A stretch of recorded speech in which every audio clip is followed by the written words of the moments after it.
sweet rewards, and so much more. The exclusive listing. Positions, and we couldn't leverage. Okay, but it's quite simple to solve the concept.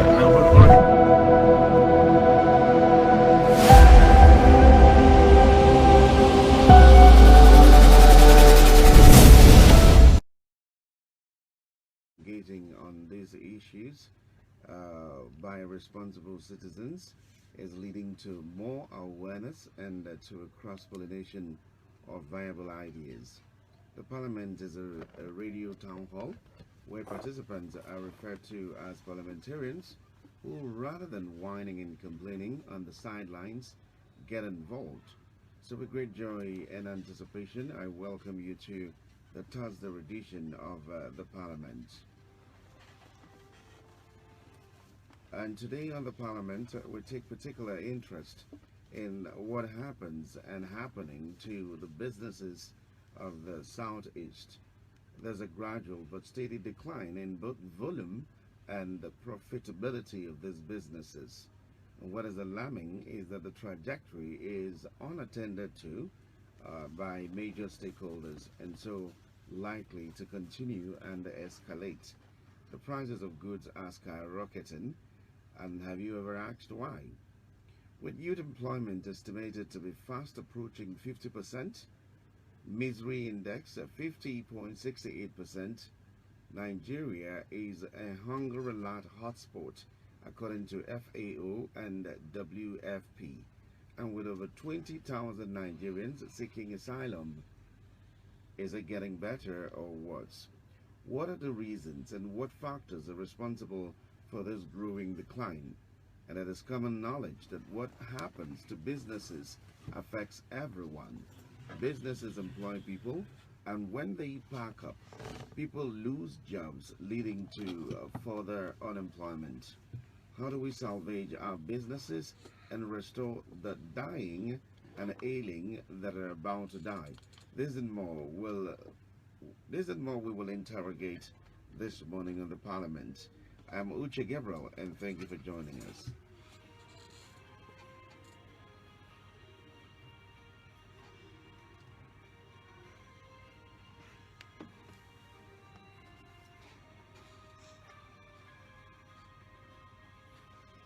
And who is more ably qualified to talk about this than a man who has done businesses not just here but other parts of the world, and so is acquainted with global best practices. He's a business development expert, and I'm pleased to have Tony Udukwe with me. Tony Udukwe, good to have you. Great to be back, Uche. Welcome back. Thank you. Okay, the first thing I'd like us to do is to get a bit of an evaluation and estimate of what is really happening to businesses, not just in Nigeria, but particularly in the Southeast in Nigeria. Well, basically, what we've seen, what we're witnessing is the death of businesses. In Nigeria generally, it's been a couple of years coming, right? There are a number of dynamics, that play out when it comes to business and the business community, right? For businesses to succeed, there are a number of things that have to happen, and number one will be infrastructure, both soft and hard infrastructure. By hard infrastructure, I mean we have to have good roads, we have to have power, we have to have water, we have to have the basic amenities, right? And by soft infrastructure, I mean loans, financing, policies, right?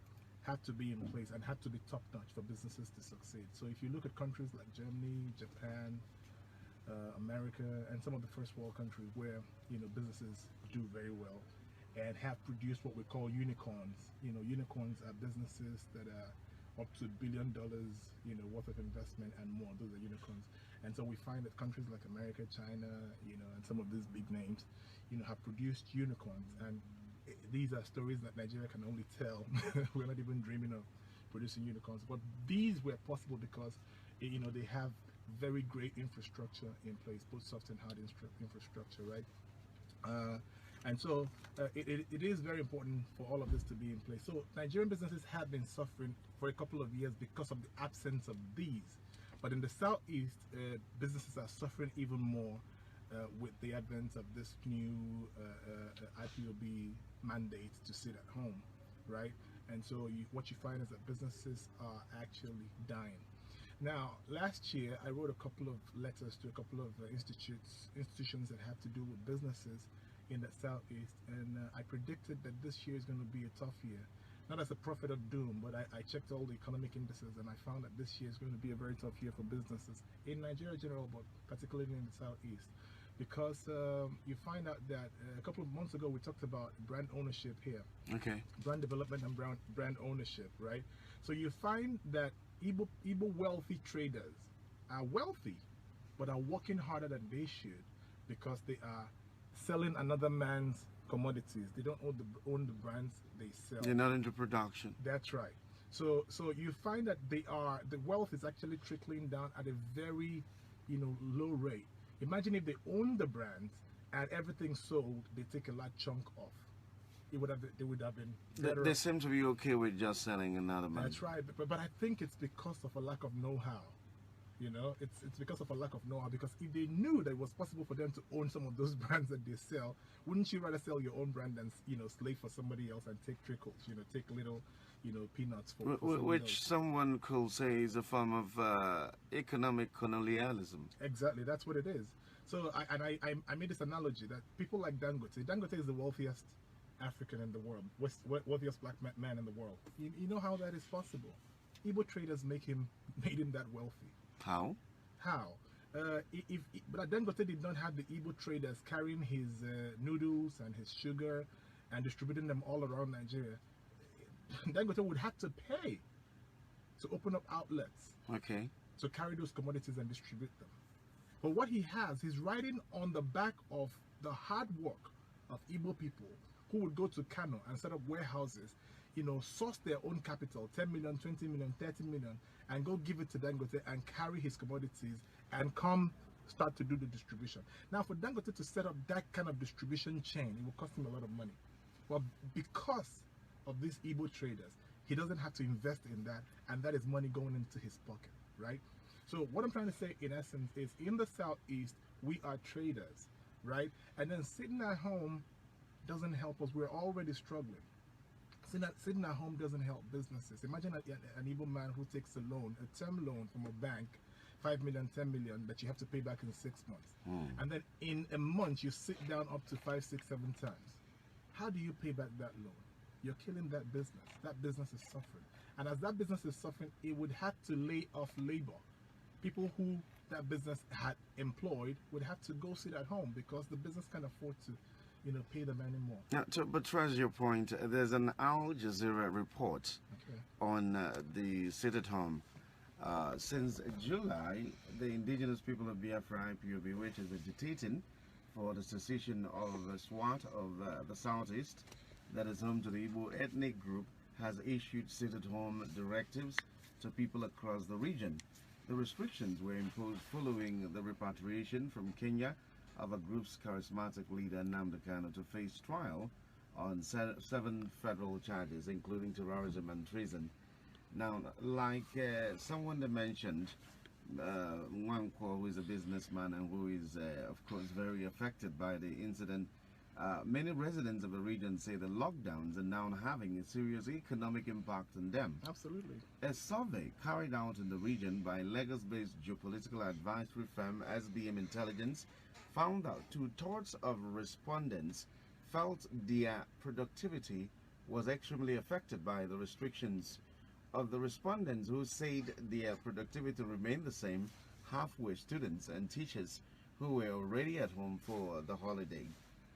That was in August. By the end of October, outgoing Anambra Governor Willie Obiano announced that schools will remain open on Saturdays. It's also interesting to note what the incoming governor of your state, by the way, said. Let me find it.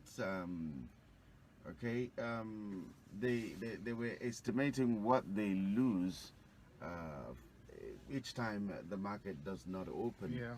I'll find it in a while, but it runs into billions. Billions, that's right. States like Anambra would suffer daily. You know, businesses that are known to be states that are known to be business states will suffer daily.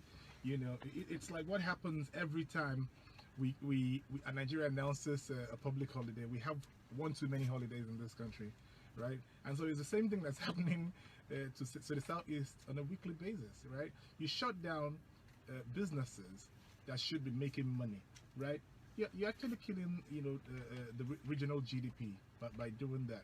Because what happens is that the traders have a certain amount they pay to the market union, which goes into the local government coffers that they use to work, and eventually goes into the state coffers, right? Those individual businesses make their own money, right, that they use to feed their family, but also these monies, after collected by these traders, go to the bank. So you see the banks lose money, the traders lose money, the local government loses money, the state loses money. So in every way, the Southeast is suffering from this situation much more than anybody can imagine. And I said something a couple of years ago, Uche, when I had an interaction with you, that people who make these kinds of orders are people who do not have up to 100,000 naira of investment, you know, that are, you know, personal to them. Because imagine, if I had invested money and I know how hard it was for me to raise my capital to do business, why would I enact a policy that would shut down that business? I would feel the pinch, and so I would know that it wouldn't be that wouldn't be a good decision to make. So I think the people calling for these kinds of orders are either not residents of this country or people who don't own businesses, and so they don't know what businesses are suffering. They say he that wears the shoe knows where it pinches, right? And so they're not wearing the shoe, and so they don't really know where it pinches. Now, if you're fighting for a cause and you say it's a good cause, it has to be about the people. It has to be about the people. And so if it is about the people, why would you let the people that you're fighting for suffer like this? All right. It seems we're beginning to suffer and smile, because even people are afraid to We've say... always suffered and smiled. We're born in it. We've gotten used to it, you know, and it's a terrible situation. You must have seen this coming, didn't you? I did, but you know, not like this. Not like this. I thought, there's no doubt about it, Uche. The Ibos are suffering. There's no doubt about it. There is marginalization, right? Both internal and external marginalization. Because when we talk about marginalization, I vowed not to, you know, talk about federal marginalization of the Ibos anymore, because the marginalization that we suffer from in the hands of our own brothers and sisters who are leaders of the Southeast is much more, right? You think so? Yeah, Uche. We are, you know, we are suffering a true two-pronged attack from the federal and from the local. Now, let me prove that to you. The federal government is not allocating enough funds and infrastructural, you know, projects to the Southeast. No doubt about that, right? Policies, some of these policies attack the Igbo trader or the Igbo businessman more, hurt the Igbo trader more than it hurts any other person in Nigeria. So that's a direct attack from the federal, right? But in the local, in this town, the last 6 months, the last almost 1 year, we've been suffering from water. Is Buhari responsible for that? Come on. So why would I sit here and say Buhari is killing the Ibos, he's doing that, he's not helping us, he's not, you know, helping our businesses, he's not supporting us, he's not doing this. When in the states where I live, people haven't had water almost a year. Is that federal problem? Is that caused by federal? There are no good roads. There are no jobs. I have said it time without number. Creating jobs is not rocket science. Uche, creating jobs is as easy as ABC. All it takes is political will. And so from the state level, from the local government level, we can begin to create jobs. It is that simple. Number one is to empower the people by giving them top-notch education. I'm not talking about university education, because actually the kind of university education we have in Nigeria is why Nigeria is one of the most unproductive places in the world. The HDI, the Human Development Index, Nigeria is ranking 156 or 158 out of 160 something countries. And this is a composite measure of life expectancy, education, and health, something like that, right? And that tells you where Nigeria is on the totem pole. We are way down there on the totem pole, very unproductive.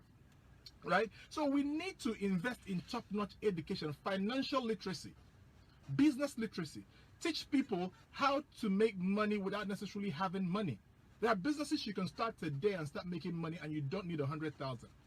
And I can guarantee you, before the year runs over, you'll be counting at least 5 million in your account. It's about know-how. Buhari said a couple of months ago that Nigerian youths are lazy and everybody is crying foul, but it is a fact. Nigerians have gotten lazy. Why is ritual killings going, rising in the high, highest of numbers? People simply don't want to work. People want to live the good life, but don't want to put in the work. That's laziness, right? So there are a number of things that are problematic with the whole process. One, we have faulty leadership. Two, we have faulty citizens who are not thinking straight anymore, right? The average Nigerian youth wants to drive an awesome, beautiful car, but doesn't want to put in the work, right? There are things you can do. Okay, government, the state government hasn't created jobs. There's things you can do on your own. There are things you can do. You can do land banking. You can do all sorts of things. There are a number of things that you can do without needing to have a personal investment of your own. You can do effective social and digital marketing. There are many shops and companies in the Southeast who don't understand that business has changed. So every day they wake up and they go to the market and sit down and waiting for customers to come. When a lot of customers are sitting down on their phones buying stuff that they want. The dynamics of business has actually changed. Yeah, I was going to ask you whether there's anything wrong with the way business is run, especially in the Southeast. Yes, there are a lot. We're not catching up. Business has actually evolved, right? So I can sit down in my home. I can sit down here right now and buy a computer in Lagos, buy a camera, buy whatever it is that I want to buy from anywhere in this Nigeria or anywhere in the world, and expect it to arrive between 1 week to 2 weeks. So if I had that kind of leisure, why do I have to bother myself to go to the market? So you as a trader in the market and you're crying every day, customers are there, you're not changing, you're not advancing with the time. And that brings me to the other point. Ibos are not placing a premium on human development. Okay, I go to school, I have a university degree, then you sit down. And you don't know that you're supposed to evolve with the times and with the trends. There seems to be a distinction you have to clearly make. Yeah. You mentioned it. A lot of people who go to school confuse that with education. That's right. Beautiful. And then there are those who are not, who are educated but who didn't go to school. Beautiful point, Uche. So we have an army of uneducated graduates. Yeah. So people who have gone to school and have acquired beautiful certificates on paper, but have absolutely no skill to defend the certificate they have. And that is why Nigerians are not productive. The certificate mentality, the certificate syndrome, I call it. Right? Because, like I said this many times, you go to school, you come out, the generation of my father went to school and came out and you had a car waiting, you had a flat waiting, right? And so people perceived that certificate was so powerful, to the point where it can change your life. And so everybody started chasing certificate. It doesn't matter what I do, I need to get it. If it means sleeping with a lecturer, I'll do it. If it means, paying a lecturer, I'll do it. But the point is, number one, the university system is faulty. I said this a couple of months ago, and a certain Chigozie, Dr. Chigozie, said he didn't agree with me. I was hoping we could meet so that we could actually argue, argue on that. The point is this. Now, Rockefeller, and the likes of him were responsible for the early days of university education in the USA, and this was a billionaire businessman. And so what he wanted to have was a population of labor-given people, labor-serving people, people who could work for the companies that they are, bringing up. And so they, developed the system, to churn out laborers, people who work and not thinkers. Okay. There's a difference between somebody who's been trained to offer a particular service and somebody who is able to think for himself and arrive to a solution to a particular problem. And that's what education should be. That's what it is. That's what it should be. So what we have in Nigeria are people who have gone to school and been told that 2 plus 2 is 4. But have forgotten that you can also do 1 plus 3, and that would also give you 4. And that you can also do 5 minus 1, and that would also arrive to. There are many pathways to a solution. But what we have is a people who have gone through school and have gotten certificates and have been narrowed in their thinking ability. The thinking ability has been dropped from them actually, and so they have a very myopic way of viewing things, and that's why we're unproductive. So I advise young people, I advise people who have gone through the university, so please take that certificate, put it under the table and forget about it, and then begin to use your brain to think out solutions. First of all, identify problems in the society, and then find effective ways to solve those problems. Uche, that is when the money begins to chase you. And so we need to rethink our educational systems. Okay? And again, the federal government's played to the gallery, if I would say that. That's a new English that I learned. You know, by saying, okay, now bringing the discrimination between the polytechnics and the universities. Okay. Now you have a BSc, then you deserve the white collar job. You have a polytechnic degree, or how do you call it, a HND. You know, you don't get so good a job. We give you the lower jobs. But in countries like Germany, these are skill-based economies. Okay, your skill is what much more than a master's degree, because the person that's going to employ you is looking for productivity. And so if you have 15 years experience, 5 years to 15 years experience in the field, and you are looking for a job, and there's another guy there who has a beautiful PhD but has zero experience, who do you think is going to get the job? The guy who has experience, because if I employ him now, he begins to make me money right now. Okay. This other guy, you need to spend some extra money and time to get him to that level where he becomes productive. So they don't care about that. And so this is what we need to be doing in Nigeria. Forget about certificates are important, education is important, but I'm saying we need to overhaul. Okay, now let me paint the picture a little bit clearer. We have a crazy situation where a very experienced, creative artisan feels intimidated by the certificate. And then those who have a certificate cannot do what they do. Exactly. Does it make sense that someone who is a mechanical engineer I know what you're going to doesn't know the components of his car? He cannot even fix it. It takes it to a semi-illiterate in the mechanic village who, I don't know how they do it, but can pieces the car, couple it back, and get it fixed.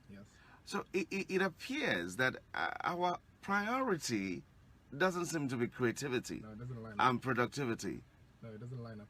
Now you're talking about when an engineer, these engineers, when they were student engineers, go to the roadside mechanics to do the assignments for them. You're in the university studying engineering or some kind of technical course, right? And then you get an assignment and you don't even know what part is what part.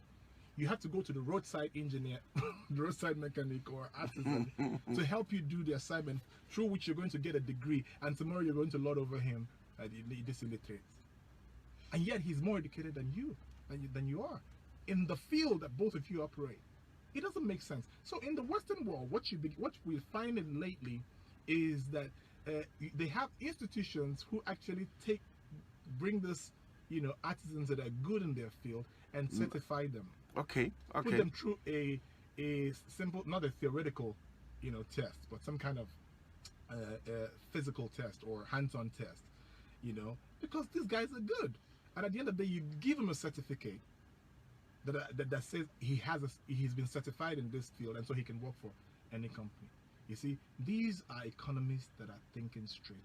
We also seem to equate the ability to speak English with education. with education. But that's the colonial mentality that we have. The white man has convinced us over the years that everything European is better, everything white is better. So that means their language is better, their system of education is better, the clothing is better. So everybody's striving to wear the Gucci's and to wear the Marks and Spencers and stuff like that. And nobody's proud enough, with the local content. And so that is mentality that was built in through all the years of colonialism, right? And we need to change that. Which I point this to you. You can imagine that if I walked into a class as a student and I was asked to spell Oka, yes, and I write O with one under it and a KA, you can be sure that I'll fail. And then somebody else comes in and writes AWKA, and he gets it right. And then a Nigerian Igbo teacher would mark that and actually say that AWKA is the right spelling of Oka. Isn't that madness? That is to tell you how mentally damaged we are as Africans and as Igbo. Because what we should have done is the minute the white man left Nigeria, we should have revised all our curriculum. We should have revised it all and set it straight. Because Onitsha, where I am from, is spelled Onitsha. And you want to convince me that that is correct. And then if I write you a letter and I write Onicha, you're going to call me an illiterate. Because I have not written it the way the white man expects me to write it. And yet there's no white man standing over me with a cane. But the other Onichas in Delta still maintain the correct spelling. Because that's not the very popular one. The white man didn't write about it. The literature that white man left us, Onitsha, is spelled Onits. So I'm saying that to point out that there's something wrong with our mentality. Everything we suffer today can be traced back to the advent of the white man to Africa, but we don't have to continue to be like that. Okay, now you see, someone's business is about to die. Someone's business has just died, but they don't even know why it died. Yes. So can we just stress on the dynamics? Yes. You know, the dynamics kill it, but they don't. Sometimes they can't trace it. As a business development expert, what is really killing the business? There are a number of things. Okay, first of all, the first thing I'll talk about is access to funds. Now, can you imagine that banks in Nigeria, which you see, if we begin to talk about the problems of Nigeria and Africa, we won't live here today. Actually, it's too long. But you see, banks in Nigeria trade and do business with borrowed money. They have financiers, Western financiers, that give them funds. So have you heard the term that, you know, our cost of accessing funds is very high, and so that's why our local loans, the interest on our local loans are very high. So that means that the banks actually get funding from a foreign bank. Okay. And then, based on the interest they're given, they now structure their loans and also give you a high interest so that they can make profit and still be able to pay the lender. So will you blame them for that? I will blame them for that. Why?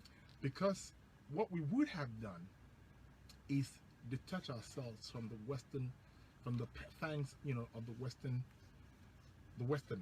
They don't want the best for us. Right from slave times, Africa was designated economical, and it still is. We need to begin to break. So where will they get the money if they don't depend on them? This is where we need to take the Africa free trade, whatever, seriously. Because this is what we should have done hundreds of years ago. Africa has a population of 1.4 billion. So they told us. I know we're much more. But they wouldn't let you know your power, you know, your real population, so that you don't see the power that you have. Africa is much more than 1.4 billion. Okay. So what we should have done is come together as African nations, right? Intra-trade, intra-deal, and intra-finance. What that simply means is that we come and set up a true African bank where every African nation contributes a certain amount to. And then we take that bank and we put it in the hands of competent Africans who can run that bank and make it profitable. Does it suggest that the AFDB is not true? It's not truly African. What's your grasp? Because if you look at it, you'll also find out that, you know, why did America kick against Adesina becoming the leader of AF African Development Bank if it's truly African? If it didn't have some external Western influences, why should they decide who becomes, you know, the leader of a true African bank? It's not truly African. So they probably have a stake. Yeah, that's the point. So we need to set up a true African bank financed by every African nation in Africa. And so that would be the place where Africans go to get funding. Now, Africa doesn't understand. We don't understand the power we hold. All the natural resources that the West needs to survive, that needed to survive the last 200, 300 years, even up until now, is coming from Africa. So the day Africa wakes up, it's meeting over. The party is over. But that will require a lot of willpower. Yes. A lot of willpower that our leaders don't have. Because what we have are leaders in position that we had not put in place. And that's why during election, before every leader becomes a Nigerian president, he goes to London. This administration did it. The next one is going to do it. He goes to London, then they debrief you, tell you what you're supposed to do, what we expect you to do if you want our support. And so if you sign up to it, then they give you that support. But if we actually choose our leaders... We think they go for medical checkup. Yes, it's part of it. But then why do you, a few weeks before when you're supposed to be here campaigning, you're running, jetting out to London and all of that? I know, I lived in the West, I know how these things work, right? Leaders like Magufuli, who was killed, I believe he was killed. Leaders like Sankara, who was killed many years ago, right? There are few leaders in Africa like that who determined that they will not take orders from the West. What happens is that the West kills them. But you see, if we can get leaders that we have chosen and put in position, and our votes begin to count, for things to change in Africa, we must begin to make our votes count. Because what that does for us is that it becomes a mechanism to oversight the leader. From where we are now, and it looks like a tall order. It looks like it. But we need to come together. The problem is, we're not united. We're not united around our pain. As Nigerians, we must forget outside Yoruba, Igbo, this, that. We are Nigerians. And so we must unite around our pain. Because it looks like the enemy right now is the elite Nigerian, who before he became a politician was just like us. He wasn't an ally. But the day he becomes a politician, he steals a lot of money, he amasses a lot of wealth like the Jagaban, and then he begins to play God, right? With our money that was stolen by him. You see, so we need to come together and forget about this division. They like to divide us so that they can conquer us, they can rule us. If we forget about the races and see ourselves as Nigeria, then we will unite and choose our leaders. And so when we choose our leaders and they begin to mess up, we unite and pull them down. It's that simple. But because we're still playing money politics, these leaders know our votes don't count, so we can't call them back. That's why they keep doing what they're doing. But the day we sit up and decide that we will make our votes count. Will it ever come? It can. It will come if we decide to. Because look at Eastern Europe. Look at Cambodia. What's the country? Is it Thailand? They have toppled many governments by simply walking out to the streets and sitting down. Not a single car windscreen smashed. Not a single shop was looted. Just simply by going out and sitting down in front of the presidential palace and saying, enough. That doesn't work in Nigeria, does it? It can work, Uche. It can work. But the problem is they've also discovered the hunger in the land is so much that when you make a move like that, they finance the criminals to go destroy things. And then it gives them, gives them room to begin to shoot you. And so in the Western media, it appears that these people are hoodlums, burning down houses. And so there's justification to kill them. Right? But if we were advanced mentally to the level where Eastern Europe is, and many times they've gone to the presidential palace and sat down for 2 weeks. You're eating your hot breakfast there in front of the presidential palace. People selling hot dogs are there, selling their hot dogs. People selling drinks are there. Nobody's going home. People will bring their camp stuff and come and camp in front of the presidential palace. The president can't go home. He can't go out. No visitors can walk in. So they cripple activities. And then what does he do? After a while, he writes his resignation letter and everybody goes home. Oh. Without a single shot. Without a single property destroyed, without a single house burnt down. We will always remember #NSAS. That's right. They went close to doing that, That's but right. You saw the way it ended up. Yes, and that's why I said what I said. There are two kinds of people in Nigeria. The educated who have mental advancement, and the uneducated that are hungry on the streets, the touts on the street, so that if you give them 20 naira, you tell them go destroy, go burn a bank, and they'll go out and do it. And so that's the reason things won't work. But the day the educated Nigerian and the hungry man on the streets unite, then the leaders will truly understand the power that the masses hold. Who is going to lead this unity movement? The masses. We can't wait for government to do it. Again, but people are so hungry. People are so busy. Which as a businessman, I'm struggling. You get a loan from the bank and you're struggling to make sure that you keep to terms, you pay your dues. You're too busy because the economy isn't working. We're working too hard. If the economy was working, there are other things we could put money into.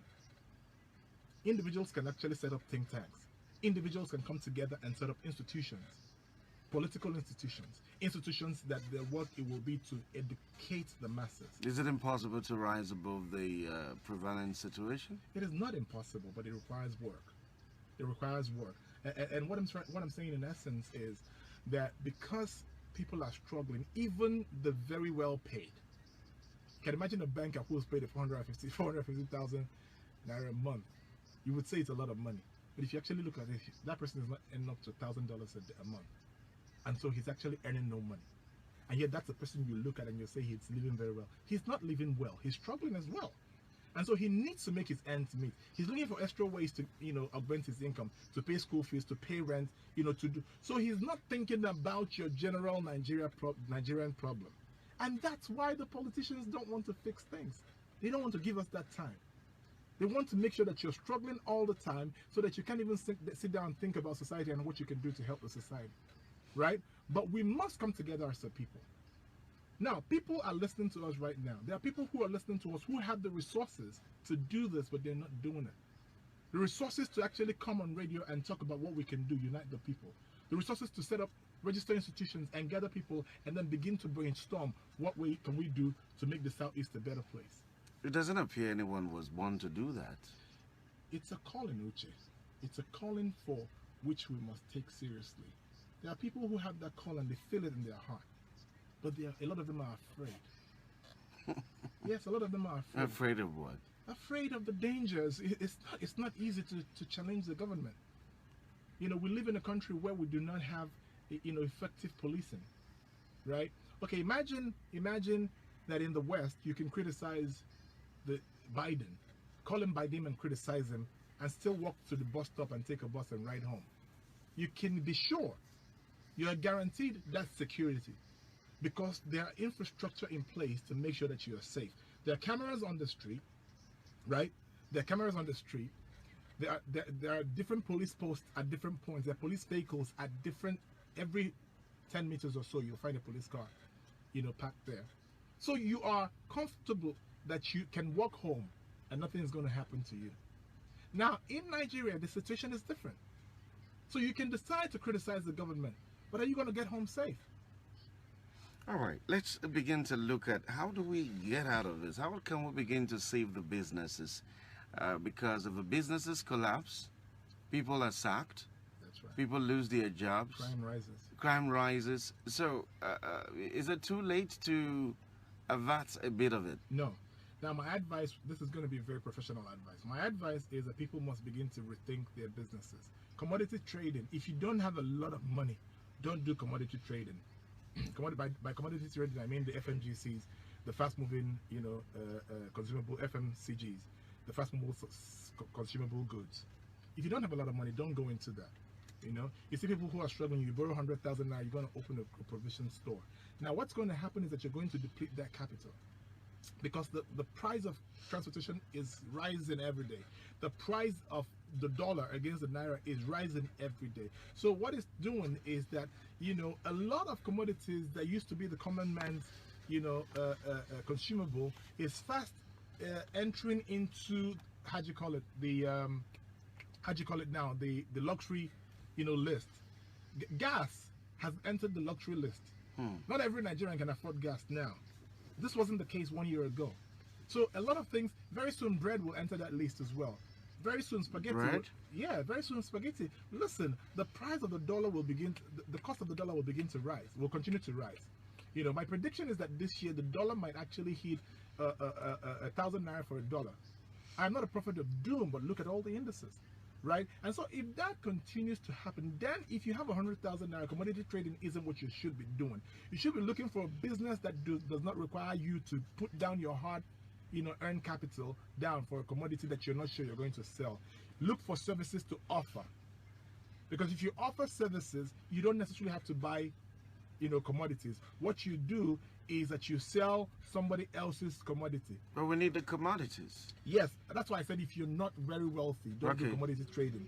There are people who can afford to do that. There are people who are 100 million rich, right? So they can set up, a retail store. They can set up a supermarket and they can do this stuff like that. They are 10 million rich. They are 20 million rich. They can afford to grapple with the economy.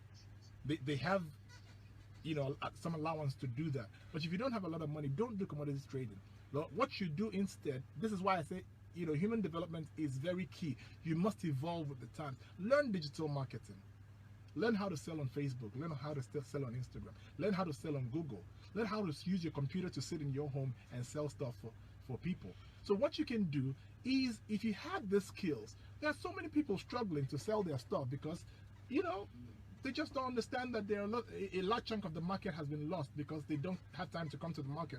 The bankers who go to work at 6 o'clock in the morning and come back at 5, 6, 7 don't have the time to come to the market. That's a large demographic that you're losing out on.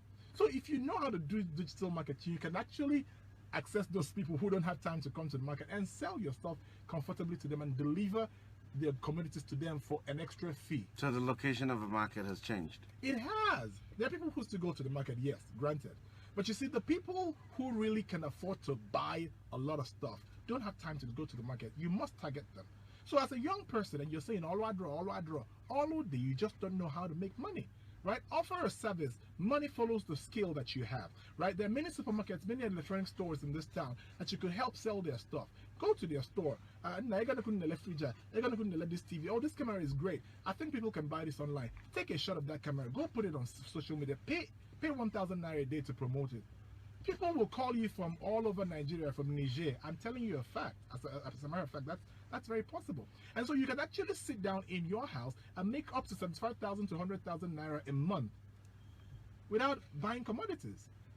You just have to understand that the dynamics of business has actually, changed. Now, the other thing is, I talked about land banking. Now, there's a deficit in real estate in Nigeria in general. And so a lot of people living overseas can afford to buy land in Nigeria. So that's why you must read. You must use the internet well. Don't sit down on internet pressing Facebook and Instagram, wasting away your time, whiling away your time. Right? There are people who are looking for credible ways to buy commodity, to buy landed property. You can become a land seller by simply finding out people who have lands to sell and sell that for them, simply because you know how to put it on the internet and have somebody in the US pay for it. So you must understand this dynamics and then move with them. That sounds very technical for some people. No, but it's not. Again, the market union, all of our Western people just collecting 50 naira, 100 naira every day. Help those people generate those funds. And so what they can do in the market union is gather traders and bring professionals to come and show them how to effectively sell their commodities and make extra money. Now, if you're a trader and you own a supermarket, Uche, it's my opinion that you're wasting your time. Don't get me wrong, people must own supermarkets. But there are too many supermarkets everywhere, and everybody's struggling for the same few customers who have the purchasing power. You can sell the same commodity in Kenya and make much more. And so you know how to go to Dangote and collect,